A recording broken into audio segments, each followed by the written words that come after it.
దీనికైతే ఫుల్ నీళ్ళు ఉండాలండి. ఇలా గొయ్యి తీసి మనం ఏర్పాటు చేయడానికి ఫుల్గా నీళ్ళు ఉండాలి. మన కుండీలో పెంచుకుంది అయితే క్లారిటీగా నీట్గా ఉండాలండి. దీనికి నీట్గా లేకపోతే పర్లేదు, ఏం కాదు. వచ్చేస్తుంది, ఫ్లవర్ వచ్చేస్తుంది.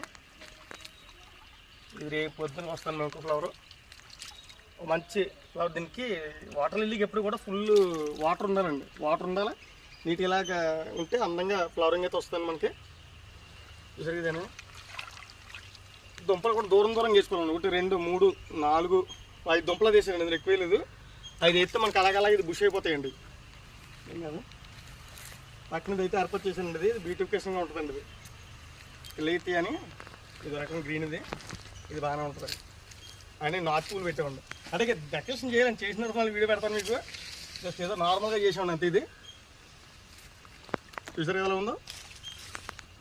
మీరు కూడా ఏర్పాటు చేసుకోండి. చాలా ఫ్లవర్స్ వస్తాయి అండ్ బ్యూటిఫికేషన్గా ఉంటుంది. చాలా బాగుంటుందండి.